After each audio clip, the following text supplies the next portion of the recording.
తండ్రిని కలవడానికి అపాయింట్మెంట్ తీసుకోవాలా అనే పరిస్థితి కూడా ఈరోజు తెలంగాణ రాష్ట్రంలో ఒక చర్చనీయాంశమైంది. సో మరి కవిత గారి పట్ల బీఆర్ఎస్ పార్టీ యొక్క శ్రేణులు కానీ, బీఆర్ఎస్ పార్టీకి సంబంధించినటువంటి అదే ఎవరైతే హరీష్ రావు గారు కావచ్చు, అదేవిధంగా కేసీఆర్ గారు కావచ్చు, కేటీఆర్ కావచ్చు, వీళ్ళందరూ కూడా ఈరోజు కవితను పక్కన పెట్టడానికి గల కారణం మీరందరూ కూడా మీద కక్షపూరితంగా వ్యవహరిస్తున్నారంటూ కూడా మాట్లాడుతూ ఉన్నారు. అదేవిధంగా మొన్న ఏదైతే పార్లమెంట్ ఎలక్షన్స్లో ఓడిపోవడానికి కారణం కూడా కవిత గారిని కూడా మీరు మాట్లాడడం జరిగిందంటూ కూడా రకరకాల ఆరోపణలు అయితే వస్తూ ఉన్నాయి. దీని మీద ఏం సమాధానం చెప్తారు రామూర్తి గారు? ఆరోపణలకు వాస్తవాలకు చాలా తేడా ఉంటుందండి. కవితకు ఎక్కడ కూడా మేము అన్యాయం చేయలేదు. ఎందుకంటే ఆమె ఎంపీకి గెలిచింది, దాని తర్వాత ఒకసారి ఓడిపోవడం జరిగింది, ఓడిపోయిన తర్వాత మళ్ళీ ఎమ్మెల్సీ ఇవ్వడం జరిగింది, తగు న్యాయమే చేసినాం. కానీ ఏదైతే 25 వసంతాల తర్వాత కొంత ప్రవర్తనలో కొంత చేంజ్ వచ్చింది అన్నది రాష్ట్ర వ్యాప్తంగా అందరికి తెలుసు. ఎందుకంటే ఇప్పుడు ఆ లేఖ రాయడం వల్ల ఏంటంటే అది అంతర్గతంగా మాట్లాడుకోవాల్సిన విషయం. వాస్తవంగా ఆమె లెటర్ రాసే అలవాటు ఉన్నది. ఆ అలవాటులో ఏదైతే లెటర్ రాయడం జరిగిందో ఆ లెటర్ కొంత బయటికి రావడం జరిగింది. బయటకు వచ్చిన తర్వాత ఎవరు బయటికి తీసుకొచ్చిల్లని డైరెక్ట్ తండ్రిని పోయి అడిగితే సరిపోతుంది. అంతే తప్ప మీడియా సమావేశాలు ఏర్పడి మీడియా ముందు కూర్చొని మాట్లాడాల్సిన అవసరం అంతకంటే పెద్దగా లేదు. అదే విధంగా ఏదైతే కేసీఆర్ గారు దేవుడు, ఆయన దగ్గర మొత్తం దయ్యాలు ఉన్నాయంటే, కేసీఆర్ గారు దేవుడు అయినప్పుడు దేవుని దగ్గర ఎప్పుడు కూడా ఏ దేవాలయంలో కూడా దయ్యాలు ఉండవండి. దేవుడు దగ్గర దయ్యాలు ఉన్నాయని కూడా కరెక్ట్ కాదు. ఎవరు దయ్యమో ఎవరు దేవుడు అన్నది ఫ్యూచర్ లో తెలుస్తుంది. ఎందుకంటే తర్వాత కేటీఆర్ గారు కానీ, దాని తర్వాత జగదీశ్వర్ రెడ్డి ఆల్రెడీ రామూర్తి గారు దెయ్యాలని బయట పెట్టారు కదా, ఆల్రెడీ చెప్పారు కదా. హరీష్ రావు, సంతోష్ రావు. పూర్తిగా వినండి. ఆమె చెప్పిన ఆరోపణలు కూడా నేను చెప్తా. ఎందుకంటే మెగా కృష్ణారెడ్డి, దాంతో పాటు సంతోష్ రావు, అదే విధంగా హరీష్ రావు ఏదైతే కాళేశ్వరంలో కుట్రలు చేసిందో, కాళేశ్వరంలో అవినీతికి పాల్పడని ఒక మాట అన్నది. వాస్తవాలు చెప్పాలంటే ఇక్కడ చాలా వాస్తవం చెప్పాలంటే ఇక్కడ పొరపాటు జరిగింది. ఏ విధంగా పొరపాటు జరిగింది, అవి ఏ విధంగా ఎవరి ట్రాప్ లో పడ్డది అన్నది క్లియర్ గా అర్థమవుతున్నది. ఎందుకంటే మేడిగడ్డ కట్టింది వాస్తవంగా మెగా కాదు, ఎల్ఎన్టీ కంపెనీ. ఎల్ఎన్టీ కంపెనీ 4,600 కోట్లతో కట్టింది. అది 2 పిల్లలు కూలిపోయినాయి. అక్కడ ఎట్లాంటి ఆరోపణలు వచ్చినా కూడా కవితక్క గారు ఆమె గతంలో కూడా, మొన్న కూడా, నిన్న కూడా కాళేశ్వరంలో కంప్లీట్ గా అవినీతి జరగలేదని ఒక దిక్కు చెప్తారు. అవినీతి జరగలేదు ఆమె చెప్తుంది. దాంతో పాటు మెగా కృష్ణారెడ్డిని తీసుకొచ్చి, అదే విధంగా సంతోష్ రావుని తీసుకొచ్చి, హరీష్ రావు గారిని తీసుకొచ్చి ఇందులో ఇరికేరికి ప్రయత్నం చేసింది. ఇది వాస్తవంగా ఓపెన్ గా చెప్పాలంటే ప్రతిపక్షాల కుట్రలో భాగంగా కవితక్క మాట జరగడం జరిగింది. ఓపెన్ గా చెప్పాలంటే ఏదైతే పార్టీకి ఎప్పుడు ఆపద వచ్చినా, ఎప్పుడు ఇబ్బందుల్లో ఉన్నా ఆదుకున్నది ఎవరంటే టక్కున గుర్తొచ్చే పేరు ట్రబుల్ షూటర్ హరీష్ రావు గారి పేరు. హరీష్ రావు గారు పార్టీ ఆఖరికి తన బిడ్డ అమెరికా సంబంధించిన ఏదైతే అడ్మిషన్ ఉన్నా కూడా వాస్తవంగా అది వాయిదా వేసుకొని రాష్ట్ర సమస్య కాబట్టి దాదాపు ఏదైతే అసెంబ్లీ నడిచినంత సేపు మొత్తం పార్టీని డిపెండ్ చేసుకుంటా, అదే విధంగా కాళేశ్వరంలో జరిగిన వివిధ అంశాలను కులంకుశంగా చెప్పుకుంటా, ఏదైతే మేడిగడ్డకు సంబంధించి ఏదైతే వీళ్ళు వాస్తవంగా ఏదైతే పీసీ ఘోష్ కమిషన్ ఏం చెప్పిందంటే, ఏదైతే తుమ్మిడిహట్టి నుంచి అని ఇక్కడికి ఎందుకు తీసుకొచ్చిల్లు అన్న అంశంలో కూడా క్లియర్ గా చెప్పడం జరిగింది. ఎందుకంటే సిడబ్ల్యూసి సంబంధించి కానీ, అదే విధంగా దాని అనుమతుల గురించి కానీ, లేకపోతే సిడబ్ల్యూసి ఏదైతే అక్కడ కంప్లీట్ గా వాటర్ లేవని చెప్పింది, దాంతో పాటు మహారాష్ట్రకు సంబంధించి ఇంతవరకు ఏ ఒప్పందాలు 2009 ఏదైతే 4 నుంచి 2014 వరకు ఎలాంటి వీళ్ళు కనీసం ఒక్క పర్మిషన్ కూడా లేదు. అదే విధంగా అక్కడ ఏదైతే వైల్డ్ లైఫ్ శాంచురీ కూడా ఉన్నది కాబట్టి అక్కడ జీవితాంతం కష్టపడ్డ రాదు కాబట్టి కిందికి వెళ్ళి ఎక్కడైతే వాటర్ ఉన్న దగ్గర కట్టుకోవడం జరిగింది. కట్టుకున్న తర్వాత ఏదైతే 2 పిల్లలు గుంగిపోతే అది కూడా ఏదైతే ఎల్ఎన్టీ కంపెనీ మీద కూడా ప్రభుత్వం కూడా ప్రశ్న అడిగినప్పుడు ఏదైనా క్వాలిటీ కంట్రోల్ విషయం లేదని తేడా వచ్చిందంటే కూడా 100% మేము క్వాలిటీ ఎక్కడ కూడా మిస్ కాలేదు అని ప్రభుత్వానికి తీవ్రమైన లెటర్ కూడా రాయడం జరిగింది.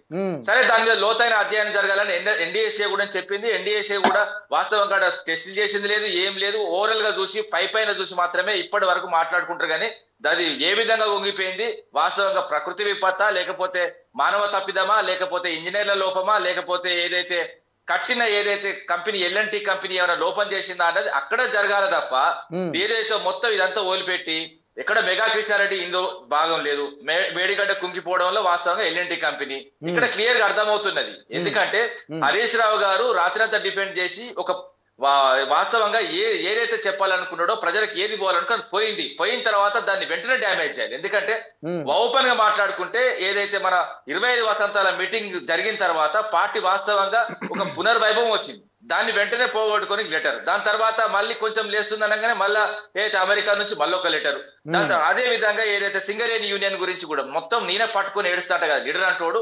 ఇంకో లీడర్ తయారు చేయాలి, ముందుకు పోయేటప్పుడు ఇంకొకరిని తీసుకురావాలి. జీవితాంతం నేనే ఉంటా ఇంకొకరు ఉండొద్దు అంటే కాదు, ఎవ్వరు సొత్తం కాదండి. సీఎం సీట్ ఎవరు సొత్తు కాదు. ఆఖరి మన జీవితమే శాశ్వతం కాదు. అదే విధంగా కష్టాలు నష్టాలు ప్రతి ఇంటింటికి మట్టిపోయి అన్నట్టు ప్రతి కుటుంబంలో ఉంటాయండి. నేనేమంటున్నా అంటే రామరాజ్యం రామరాజ్యం అని చెప్పే రామరాజ్యంలోనే ఎవరు సంతోషంగా ఉన్నారు? సీత కష్టాలే పడ్డది, రాముడు కష్టాలే పడ్డాడు, భరతుడు కష్టాలే పడ్డాడు. ఎన్ని కష్టాలండి? నేనేమంటున్నా, మానవ జన్మ ఎత్తిన దేవునికే కష్టాలు తప్పలేదు, కుటుంబ సమస్యలు తప్పలేదు. అందరికీ ఉంటాయండి. ఇప్పుడు కాంగ్రెస్ లో లేవా లుకలుకలు? కాంగ్రెస్ లో లేవా పక్కపక్కలు? అదే విధంగా కుర్చీ మడత పెట్టుకొని కొట్టుకోవడాలు లేవా? అదే విధంగా గాంధీ భవన్ సాక్షిగా గప్ప గుద్దుకున్న సన్నివేశాలు ఎన్నో రామూర్తి గారు అక్కడ నాయకులకి కాదు నాయకుల మధ్య అక్కడ పరస్పర విభేదాలు ఉండొచ్చు వేరే పార్టీలో, కానీ ఇక్కడ ఫ్యామిలీ కదండి.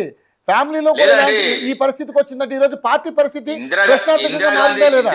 ఇందిరాగాంధీ ఇంకో కుమారుడు చచ్చిపోయినప్పుడు కూడా అందులో కూడా చాలా అంశాలు వచ్చినాయి. అక్కడ కూడా పలు సందర్భాల్లో ఏదో కుటుంబంలో జరిగింది, కుటుంబాల కుట్రలు ఉన్నాయని జరిగింది. అదే విధంగా మొన్నటికి మొన్న మహారాష్ట్రలో వాళ్ళ ఫ్యామిలీ ముక్కలు చేసిళ్ళు. అదే విధంగా రెండు పార్టీలు పుట్టిన ఒక పార్టీలా ఇలాంటి సంఘటనలు చేసిన సందర్భాలు చాలా ఉన్నాయి. ఏంటంటే గౌరవ కేసీఆర్ పదే చాలా సందర్భాల్లో చెప్పిండు, కత్తి వేరేదైనా పొడిచేటోడు మనోడు అవుతాడు, జాగ్రత్తగా ఉండాలని చెప్పిండు. వాస్తవంగా కవితక్క కూడా ఈ విషయంలో జాగ్రత్తగా ఉండాలి. ఎందుకంటే ప్రతిపక్షాల ట్రాప్ లో పడద్దు. ఎందుకంటే ఆమె కోరుకునేది, మేము కోరుకునేది, అందరూ కోరుకునేది గౌరవ కేసీఆర్ గారిని ఖచ్చితంగా మళ్ళీ సీఎం సీట్ మీద కూర్చోబెట్టాల్సిందే. మంచి మాట మాట్లాడు రామూర్తి అన్న. అత్తి మనం పొడిచేటప్పుడు జాగ్రత్తగా ఉండాలని. ఇవాళ ఎవడో పొడిచేటోడు లేడు. ఇలా ఫామ్ హౌస్ లో పొడిచేటోడు ఉన్నాడు. ఇలా మందుల రూపంలో, మా మాతర్ల రూపంలో, మంచినీళ్ళ రూపంలో ఇచ్చుకుంటా కూడా కూకున్నాడు.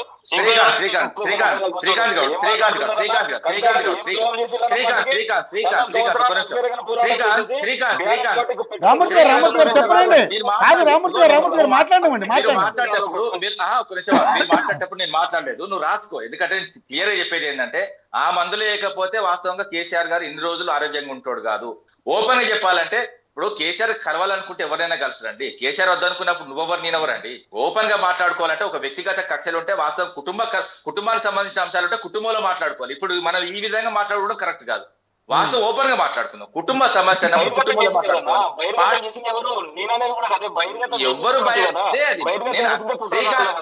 శ్రీకాంత్ నీతో డిబేట్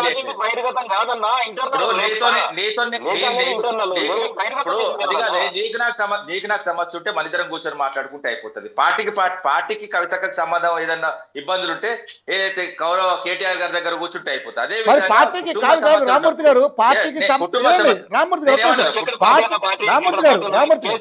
సిబిఐ మార్కలు వేసినప్పుడు పార్టీ పరిస్థితి, పార్టీ ప్రతిష్ట దిగజారిపోయింది.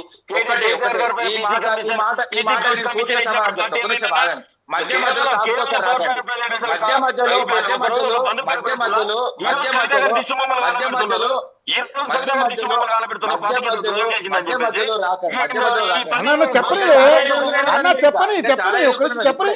అది కాదండి, నువ్వు మధ్య మధ్యలో వస్తే అసెంబ్లీలో ఒక నిమిషం ఆగండి.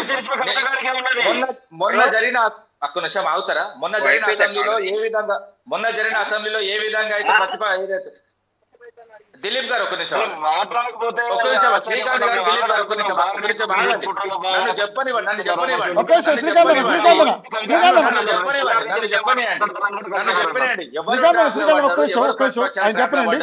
శ్రీకాంత్ గారు మీకు కూడా అర్థమవుతుంది, మీరు కూడా రియలైజ్ అయ్యే రోజు వస్తుంది. మీరు ఏం టెన్షన్ పడకండి.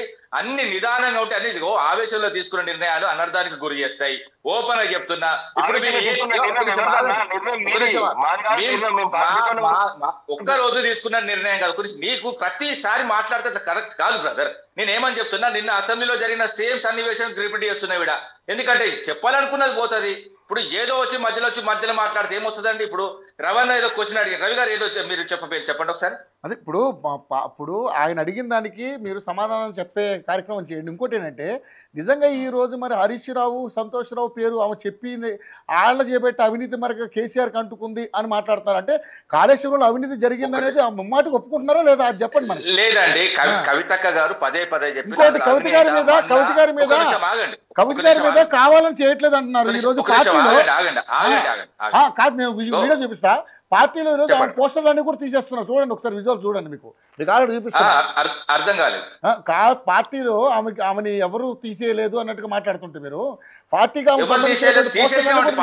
పార్టీకి సస్పెండ్ చేసేసాం కదా. అదే తీసేసారు. మొత్తం పార్టీకి ఇబ్బంది కలుగుతుంది, ఆమె మాటలు పార్టీని డ్యామేజ్ చేస్తున్నాయి, ప్రతిపక్షాల కాడ నవల పాలవుతున్నాం కాబట్టి ఖచ్చితంగా తీసేయవలసిన పని వచ్చింది. ఇప్పుడు పార్టీ విషయంలో ఎవరు కూడా వాస్తవం చెప్పారు, రక్త సంబంధం ఉండదు, ఏ సంబంధం ఉండదండి. పార్టీని కాపాడుకునే క్రమంలో ఎవరైనా సమానమైన దానికి ఇది గొప్ప నిదర్శనం. వాస్తవం చెప్తున్నా, గౌరవ కేసీఆర్ గొప్ప నిర్ణయం తీసుకున్నారు.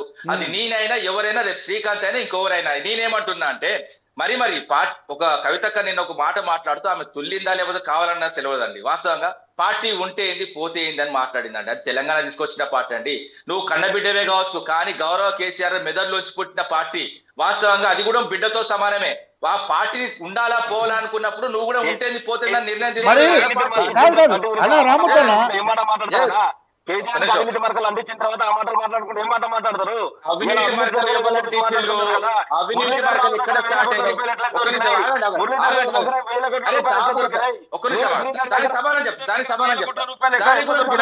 దానికి కూడా సమానం చెప్తా. ఏదైనా అవినీతి అధికారులు దొరికితే డబ్బులు అవన్నీ ఓన్లీ కాళేశ్వరం అనుకోవడం అంత ఎడ్డితనం, అంత మూర్ఖత్వం ఇంకేది ఉండదండి. ఈఎన్సీ అంటే ఎక్కడి నుంచో పని చేసుకుంటే, ఎక్కడి నుంచో ఏ రాష్ట్రంలో పని చేసుకుంటే ఇక్కడికి వచ్చిన వాళ్ళు మొత్తం వాళ్ళు ఒకవేళ నిజంగా అవినీతి డబ్బులు అయితే చట్టాలు ఉన్నాయి, చూసుకుంటాయి. అవి ఏ డబ్బులైనా తెలియక ముందు కాళేశ్వరం నువ్వు మాట్లాడుతున్నా అండి. కాళేశ్వరం అన్ని శ్రీకాంత్ గారు నిమిషం నేను ఓపెన్ గా మాట్లాడుతున్నా. కవితక్క గారు కాళేశ్వరంలో కంప్లీట్ గా ఏం జరగలేదని కవితక్క అంటుంది. నువ్వు ఖచ్చితంగా డైరెక్ట్ గా నువ్వు మాట్లాడుతున్నావు. ఇది ఎక్కడికి దోష వైఖరండి? కవితక్క జరగలేదు. అవినీతి మార్గాల గురించి అవినీతి మార్గాల గురించి ఒక్క నిమిషం ఆగండి. అవినీతి మరకలు ఏదైతే మా మీద వచ్చిన ఆరోపణలు, కేసీఆర్ గారి మీద వచ్చిన ఆరోపణలు కానీ, హరీష్ రావు గారి మీద వచ్చిన ఆరోపణలు కానీ, ఏదైతే అభివృద్ధి చేసిన ఆరోపణ, ఆఖరికి కేటీఆర్ గారి మీద వచ్చిన ఆరోపణ ఏదైతే ఫామ్ల ఈరేస్ కూడా, అది కూడా అభివృద్ధిలో భాగమే. కానీ కవితక్క విషయంలో వచ్చిన ఆరోపణలు ఒక్క నిమిషం ఆగండి. పూర్తిగా వినండి.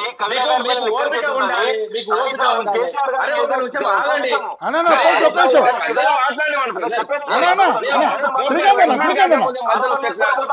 నేను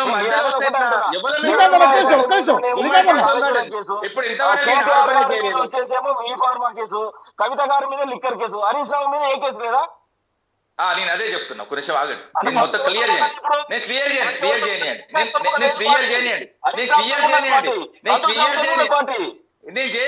చేయండి. ఎవరితో లేదు. తెలంగాణ కార్యకర్తలు అంత ఇబ్బంది పడుతున్నారు కవితక్క కామెంట్స్ వల్ల. నేను కూడా చెప్తున్నా, అందరూ ఇబ్బంది పడుతున్నారు. ఆమె తగ్గట్లేదు. ఆమెను పలుమార్లు హెచ్చరించినా కూడా తగ్గలేదు. అది మీకు తెలియదు. మీకు చాలా విషయాలు మీ దగ్గర దాచిపెట్టింది కవితక్క. మీరు కూడా క్లారిటీ తెచ్చుకోండి. ఇప్పటికైనా మీరు ఎవరితో ఇప్పుడు కేసీఆర్ గారు శ్రీకాంత్ నేను సూటిగా అడుగుతున్నా, కవితక్క ఎవరి వైపు ఉంటుంది? కేసీఆర్ వైపు ఉంటుందా? ఎవరి వైపు ఉంటుంది? కేసీఆర్ గారు నా అల్టిమేట్ లీడర్ అని చెప్పింది కవిత గారు. ఇప్పుడు బీఆర్ఎస్ పార్టీ కూడా కేసీఆర్ వైపే ఉన్నది. ఇప్పుడు కూడా బీఆర్ఎస్ పార్టీ కూడా కేసీఆర్ వైపే ఉంటది. కేసీఆర్ గారు అడుగుజాడలు నడుస్తుంది. కేసీఆర్ ఏ నిర్ణయం తీసుకున్నా ఇప్పుడు కవితక్క సస్పెండ్ చేసింది. మరి మీరేం చేస్తారు? మీరు కేసీఆర్ వైపు ఉండాలి కదా. మీరు కేసీఆర్ నమ్ముకున్న వాళ్ళు కదా, కవితక్క నమ్ముకున్న వాళ్ళు కాదు కదా. కవితక్క ఎక్కడండి? అది కాదండి శ్రీకాంత్ గారు కవితక్క ఎక్కడదండి?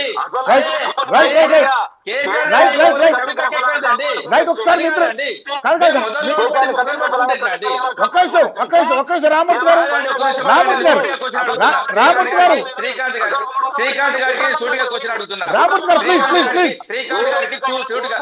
శ్రీకాంత్ గారికి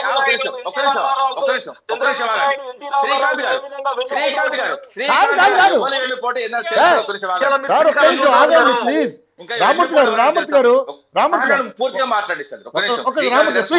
ఒకసారి దిలీప్ గారికి అవకాశం ఇద్దాం. దిలీప్ గారికి అవకాశం ఇచ్చిన తర్వాత మీ ఇద్దరితో నేను మాట్లాడతాను. మీ ఇద్దరు అట్లా క్లమ్జీగా మాట్లాడుకుంటే అది మెసేజ్ జనంలోకి వెళ్ళదు. ప్లీజ్ కొంచెం ఒకరి తర్వాత ఒకరు మాట్లాడండి. దిలీప్ గారు దిలీప్ గారు సో మొత్తం వ్యవహారం అంతా చూస్తూ ఉన్నారు మీరు. మీకు కూడా ఆ పార్టీతో చాలా అనుబంధం ఉంది. ఆ పార్టీలో సరే మీకు జరిగినటువంటి అన్యాయం వల్లనో ఇంకో రకంగా మీరు ఆ బీఆర్ఎస్ పార్టీ నుంచి బయటకు రావడం జరిగింది. ఏదైనప్పుడు కూడా ఈరోజు కవిత బయటకు రావడానికి గల కారణాలని ఒక్కసారి మనం బేరేజ్ చేసుకుంటే మీకు ఆ ఫ్యామిలీతో ఉన్నటువంటి అనుబంధంతో అసలు కవిత ఈ విధంగా ప్రవర్తించడం వెనక కానీ కవిత బయటకు రావడానికి గల కారణాలు ఏంటో ఒకసారి చెప్తారా ప్లీజ్? బట్ ఈ కవిత తను ఎప్పుడైతే లిక్కర్ స్కామ్ లో ఇన్వాల్వ్ అయిందో ఆ, అప్పుడు అరెస్ట్ అయిన సందర్భం లోపల బిఆర్ఎస్ పార్టీ నుంచి కానీ కేసీఆర్ నుంచి కానీ కేటీఆర్ నుంచి కానీ హరీష్ దగ్గర నుంచి కానీ ఆశించిన స్థాయిలో తనకు సపోర్ట్ లేదు అనుకున్న మాట మనందరికి చాలా క్లియర్ గా వేరియస్ ఆమె ఇంటర్వ్యూస్ లో అర్థమైంది. yes. ఆశించిన స్థాయిలో ఆమెకు రెస్పాన్స్ రాలేదు. ఉమ్, అప్పట్లో ఆమె అరెస్ట్ అయితే తెలంగాణ అగ్నిగుండం అయింది అనుకుంటే నిజానికి బిఆర్ఎస్